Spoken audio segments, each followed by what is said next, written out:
Hi children, in previous class what I explained, Bohr's theory, that is postulates of Bohr's theory. 4 points I explained.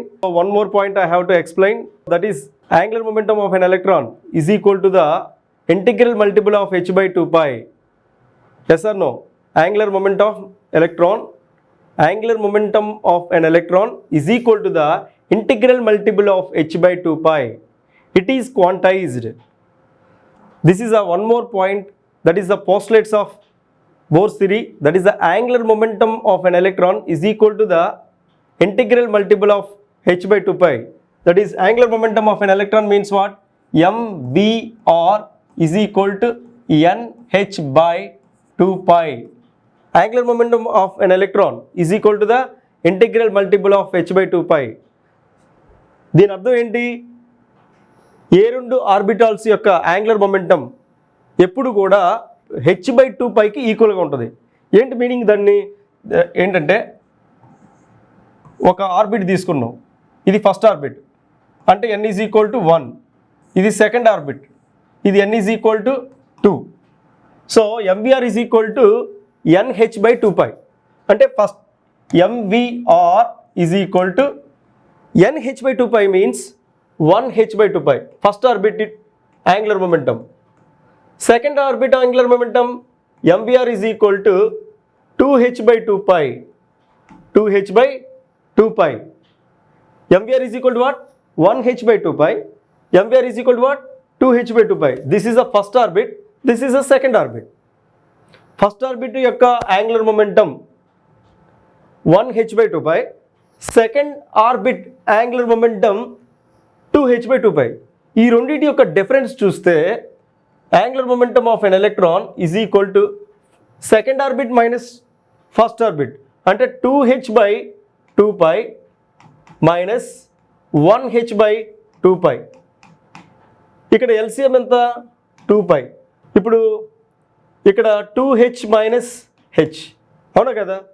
2 pi 2 pi cancel and 2h, 1 into 2h minus 2 pi 2 pi cancel 1 into h. So this is 2h minus h. So h by 2 pi. Angular momentum of an electron is equal to the integral multiple of h by 2 pi. It is quantized. Quantized అంటే ఏ రెండు orbits యొక్క angular momentum the difference అనేది ఎప్పుడు కూడా h by 2 పైకి ఈక్వల్గా ఉంటుంది. ఏం చెప్పాను మళ్ళీ ఒకసారి? రెండు ఆర్బిట్స్ యొక్క డిఫరెన్స్ యాంగులర్ మొమెంటం ఎప్పుడు కూడా h by 2 పైకి ఈక్వల్గా ఉంటుంది.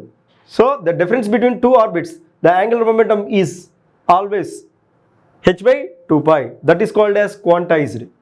Angular momentum of an electron is equal to the integral multiple of h by 2 pi. So where here m is the mass of electron. m is the mass of electron. v is the velocity of electron.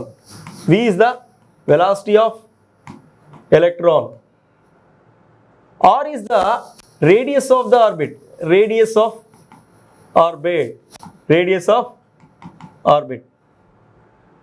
Okay na? Next n is the integer. 1 2 3 4, first orbit, second orbit, third orbit. Next h is the Planck constant.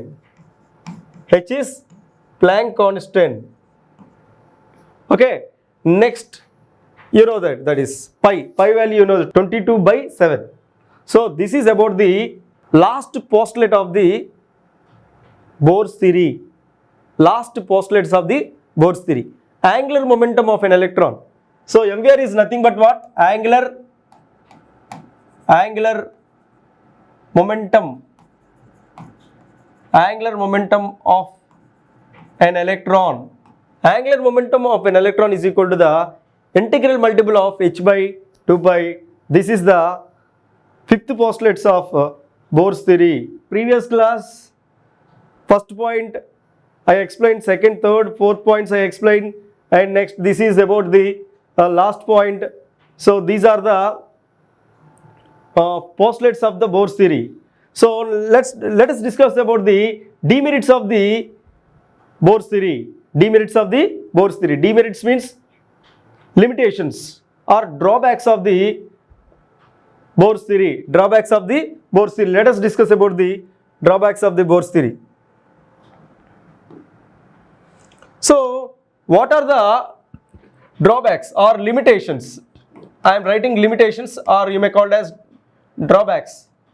Limitations of Bohr's theory. Limitations of Bohr's theory. So, what are the limitations are present? Here Bohr's theory explains only the single electron. It is for only the single electron species, like this is applicable for only the it is applicable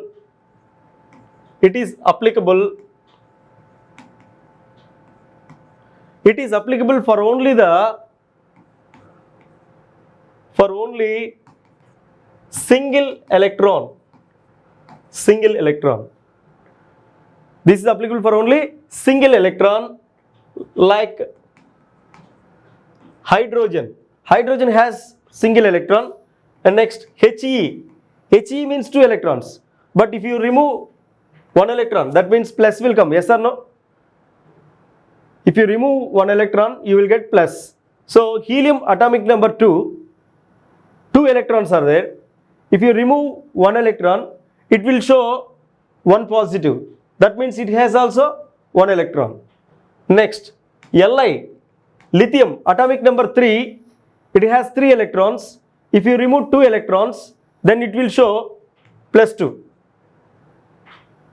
Yes or no? Next, beryllium atomic number 4. Beryllium atomic number 4, electrons 4. If you remove, how many electrons you should remove? 3 electrons. Here plus 3. Then how many electrons now? 1 electron. It is applicable for only the single electron species. These are the single electron species. This Bohr's theory is applicable for only the single electrons, not for multi-electrons. Single electron species. Hydrogen has 1 single electron. Helium plus has 1 single electron. Li plus 2 has 1 single electron. Beryllium plus 3 has 2 single electrons.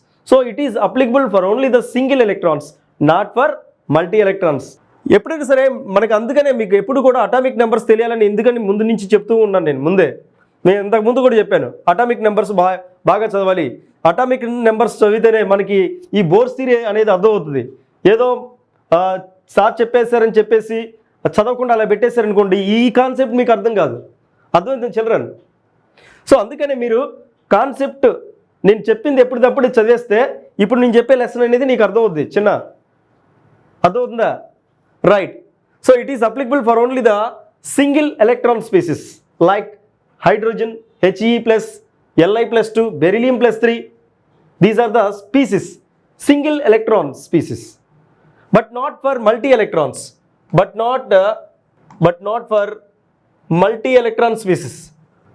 Multi-electron species, like suppose if you take helium, how many electrons? 2 electrons. So Bohr's theory is not applicable for helium. Okay na? Suppose lithium atomic number 3, is it possible? So it is not possible for not applicable for Li. Okay, here Li plus how many electrons? Li is atomic number 3 electrons. Li plus 2 electrons, so it is not applicable. Li plus 2 applicable. Li plus is not applicable. అర్థమవుతుందా? ఎందుకు? ఇక్కడ ఒక ఎలక్ట్రానే remove చేసావు. Atomic number 3 కదా, అంటే ఎన్ని electrons ఉంటాయి? 3 కదా. ఒక ఎలక్ట్రాన్ రిమూవ్ చేస్తే ఒక ప్లస్ వస్తుంది, అంటే ఎన్ని ఎలక్ట్రాన్స్? 2 ఎలక్ట్రాన్స్. కాబట్టి ఇది పాసిబుల్ అవ్వదు. Li పాసిబుల్ అవ్వదు, Li plus also not possible. ఇక్కడ Li ప్లస్ 2 పాసిబుల్ అవ్వదు, ఒక సింగిల్ ఎలక్ట్రాన్. ఇది 2 ఎలక్ట్రాన్స్ ఉన్నట్టు. అదే బెరిలియం తీసుకున్నాను అనుకో, బెరిలియం పాసిబుల్ అవ్వదు. Be ప్లస్ పాసిబుల్ అవ్వదు, Be plus 2 possible avadu. So this is not applicable for multi electrons. Idi first point. Bohr's theory lo it is not applicable for multi electron species. It is applicable for only the single electron species. So I am going to next drawback of the Bohr's theory. This Bohr's model could not explain the Zeeman effect and Stark effect. Zeeman effect and Stark effect. So let me explain one point here. Before going to explain the second point, let me explain the first point only. It is applicable for only the single electrons only. It is applicable for only the single electrons, not for multi electrons I told. See, here I am taking, this is the first orbit, this is the second orbit. So Bohr's theory explains only the single electrons only. Suppose it is hydrogen. Hydrogen means one single electron is present. This is hydrogen. One single electron is present. Yes or no? So here attractive forces are there. This is a first orbit. Hydrogen species. This is hydrogen. Okay. Here one single electron is present. Yes or no? Here attractive forces are present. So Bohr's theory is applicable for only the one single electron I told. So that means 1 by 4 pi epsilon naught. Bohr's theory is applicable for only the single electrons. This model applicable for only the attractive forces. Single electron means, so here attractive forces are present towards the nucleus. That is 1 by 4 pi epsilon naught. This is how much? 1 by 4 pi epsilon naught. 4 pi epsilon naught into Q1 Q2 by R square. 1 by 4 pi epsilon naught Q1 Q2 by R square. This is the attractive force. That is for only single electron. 1 by 4 pi epsilon naught into Q1 Q2 by R square. 1 by 4 pi epsilon naught Q1 Q2 by R square. This is attractive forces between the nucleus and outermost electron. Between the nucleus and outermost electron. So it tells about the Coulombic attractive force. ఇది కూలింబిక్ attractive force అంటే towards the nucleus attracting. ఇది only ఒక ఎలక్ట్రాన్కి మాత్రమే explain చేస్తుంది. So 1 by 4 pi epsilon naught Q1 into Q2 by R square. ఇది attractive force between the nucleus and outer most having only one single electron. ఓకేనా? ఇది attractive ఫోర్సెస్కి మాత్రమే bores explain చేశాడు, అంటే ఒక సింగిల్ ఎలక్ట్రాన్కి మాత్రమే. మరి 2 ఎలక్ట్రాన్స్ ఉన్నప్పుడు, అదే 3 ఎలక్ట్రాన్స్ ఉన్నప్పుడు, 2 ఎలక్ట్రాన్స్ ఉన్నప్పుడు this model is not explains. This model could not explains the multi electrons. So right. So I'm taking, see here Li plus అంటే ఏంది? First orbit, second orbit. Li plus అంటే ఎన్ని electrons? 2 electrons. ఇప్పుడు దీనికి మధ్య attractive forces ఉంటాయి. At the same time దీనికి మధ్య రిపల్సివ్ ఫోర్సెస్ ఉంటాయి. Bohr's theory explains only the attractive force, అంటే అంతా 1 by 4 pi epsilon naught Q1 Q2 by R square. కానీ ఈ రెండింటికి మధ్య రిపల్సివ్ ఫోర్సెస్ ఉంటాయి. But Bohr's model could not explains the repulsive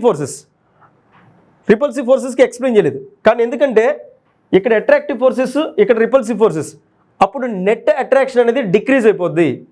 net attraction ఏమవుద్దామా? డిక్రీజ్ అయిపోద్ది.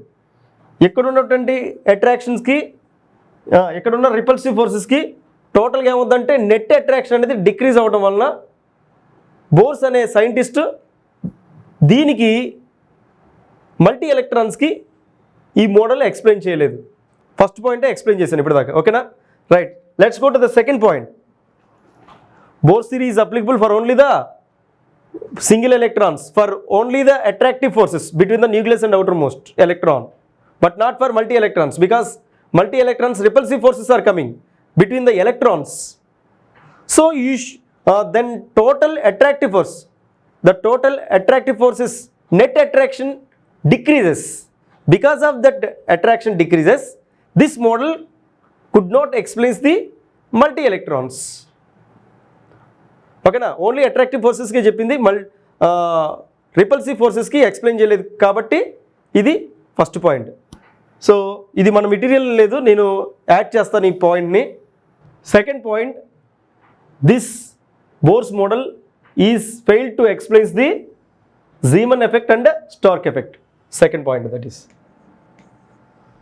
it is failed to explain the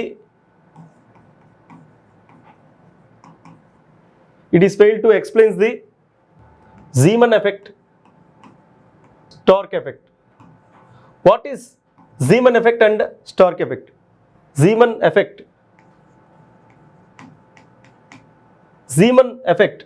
What is Zeeman effect? Zeeman effect, splitting of spectral lines in magnetic field is called as Zeeman effect. Splitting of spectral lines in the presence of magnetic field. M letter గుర్తుపెట్టుకోండి. M అనే ఉంది కదా, జీమన్లో M, magnetic ఫీల్డ్లో M అంటే గుర్తుపెట్టుకోవడం కోసం ఇది. Zeeman effect అన్నప్పుడు splitting of spectral lines in magnetic field is called as Zeeman effect. మరి స్టార్క్ ఎఫెక్ట్ అంటే Zeeman effect.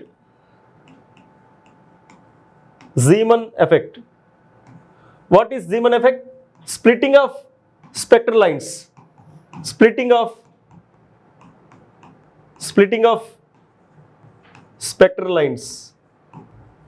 splitting of spectral lines in magnetic field.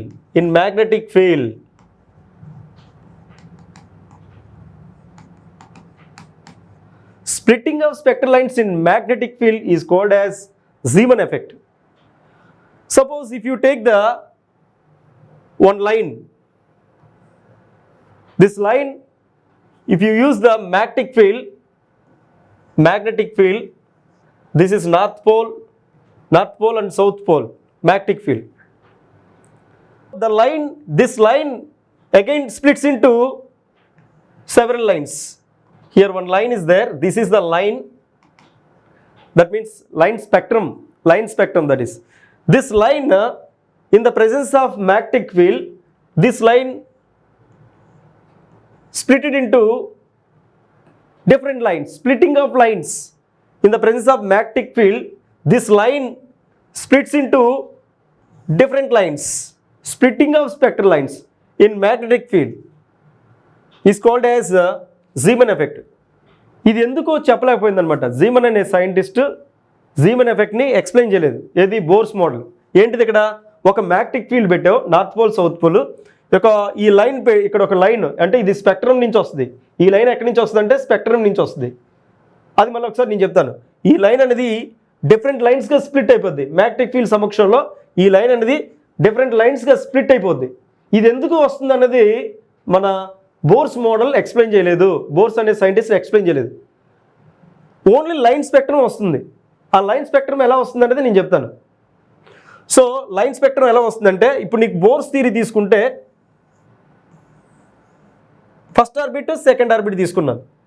First orbit second orbit, ఇది first orbit n = 1, ఇది n = 2. ఇక్కడ ఇదేం చేస్తుంది? ఇదేంటిది? Atom. Matter తీసుకుంటే ఏంటిది? మాలిక్యూల్స్ ఉంటాయి, మాలిక్యూల్స్లో ఉంటాయి, యాటమ్స్ ఉంటాయి. ఇప్పుడు నువ్వు ఎనర్జీ బయట నుంచి ఎనర్జీ పంపిస్తున్నావు మ్యాటర్ మీదకి. మ్యాటర్ ఏం చేస్తుంది? అబ్జర్వ్ చేస్తుంది. దాంట్లో ఉన్నటువంటి యాటమ్స్ ఏం చేస్తాయి? ఎనర్జీని అబ్జర్వ్ చేస్తాయి. అంటే ఎలక్ట్రాన్స్ ఏం చేస్తుంది? అబ్జర్వ్ చేసుకుంటుంది. అప్పుడు ఏమవుద్ది? ఇక్కడ ఉన్నటువంటి ఎలక్ట్రాన్ ఎక్కడికి వెళ్ళిపోద్ది అంటే ఏంటి? Energy absorbed. ఇక్కడ ఎనర్జీ అబ్జర్వ్ చేసుకుంది అంటే రేడియేషన్ని అబ్జర్వ్ చేసుకుంది. తర్వాత మళ్ళీ ఏమవుద్ది? ఎమిట్ చేస్తుంది కదా. ఇది ఎమిటెడ్ ఎనర్జీ. ఇదేంటిది? ఎమిటెడ్ ఎనర్జీ అంటే ఎమిటెడ్ రేడియేషన్. దీని ఏమంటే ఎమిటెడ్ రేడియేషన్. ఈ ఎమిటెడ్ రేడియేషన్ని ఒక ప్రిజం ద్వారా పంపిస్తే, ఈ ప్రిజం మీదకి పంపిస్తే ఇక్కడ స్పెక్ట్రమ్ ఫామ్ అవుద్ది. ఓకేనా? ఇక్కడ ఇది లైన్ స్పెక్ట్రమ్ అనమాట. ఎమిటెడ్ రేడియేషన్ అనేది ఒక ప్రిజం మీదకి పంపించినప్పుడు ఇక్కడ డిఫరెంట్ కలర్స్ ఫామ్ అవుతాయి. ఇదంతా కూడా ఒక స్పెక్ట్రమ్, అది లైన్ స్పెక్ట్రమ్. ఈ లైన్ని ఇక్కడ పంపించాం. ఈ లైన్ ఈ స్పెక్ట్రమ్ ఉన్నటువంటి లైన్ని ఇక్కడ పంపిస్తే ఇక్కడికి పంపిస్తే ఇదేమవుతుందంట, in the presence of magnetic field ఇదేమవుతుంది, splitting of spectral lines in a magnetic field is called as Zeeman effect. Bohr's అనే సైంటిస్ట్ దీన్ని ఎక్స్ప్లెయిన్ చేయలేదు, జీమన్ ఎఫెక్ట్ని ఎక్స్ప్లెయిన్ చేయలేదు. జీమన్ ఎఫెక్ట్ అంటే splitting of spectral lines in a magnetic field. ఏంటి splitting of spectral lines అంటే ఏంటి, ఈ వచ్చిన స్పెక్ట్రల్ లైను మ్యాగ్నెటిక్ ఫీల్డ్లో పెడితే ఇక్కడ డిఫరెంట్ లైన్స్గా వస్తున్నాయి. ఇది ఎందుకు వస్తుందో చెప్పలేదు ఎవరు, బోర్ సైంటిస్ట్. నెక్స్ట్ ఇక్కడ ఎలక్ట్రిక్ ఫీల్డ్ పెట్టినా కూడా అంతే. ఎలక్ట్రిక్ ఫీల్డ్ పెట్టామనుకో, పాజిటివ్ ప్లేట్ నెగిటివ్ ప్లేట్ పెట్టామనుకో, ఈ లైన్ అనేది డిఫరెంట్ లైన్స్గా స్ప్లిట్ అవుతుంది. అది స్టార్క్ ఎఫెక్ట్. ఆ స్టార్క్ అనే సైంటిస్ట్ చెప్పాడు అది. ఆ స్టార్క్ సైంటిస్ట్ చెప్పిన దాన్ని అక్కడ ముందు బోర్స్ ఎక్స్ప్లెయిన్ చేయలేదు. ఇది ఇక్కడ ఎలక్ట్రిక్ ఫీల్డ్ పెడితే ఈ లైను డిఫరెంట్ లైన్స్గా ఫామ్ అవుతున్నాయి.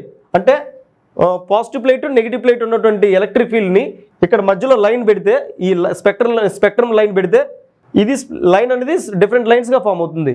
ఇది ఎందుకు జరుగుతుంది అన్నది బోర్స్ ఎక్స్ప్లెయిన్ చేయలేదు. So Bohr's theory is failed to explain the Zeeman effect and Stark effect. Zeeman effect ఏమో మ్యాగ్నెటిక్ ఫీల్డ్ తీసుకోవాలి, ఇది మ్యాగ్నెటిక్ ఫీల్డ్. స్టార్క్ ఎఫెక్ట్లోనేమో ఎలక్ట్రిక్ ఫీల్డ్ తీసుకోవాలి, స్టార్క్ ఎఫెక్ట్లో ఎలక్ట్రిక్ ఫీల్డ్ తీసుకోవాలి. సో ఇది సెకండ్ పాయింట్. ఏం తీసుకుని ఇక్కడ ఓకేనా, బోర్స్ థియరీది. Right, Bohr's theory explains the spectrum. Bohr's theory explains this spectrum, but could not explains the Zeeman effect and Stark effect. So 2 points clearly explained. Those are the limitations of Bohr's model. Okay, prepare these 2 important drawbacks. Very important. Worksheet questions are there. These based on these 2 points, drawbacks of Bohr's model. Many questions are there in the worksheet, so you should prepare those and come to the class. Okay na? Thank you. Bye amma.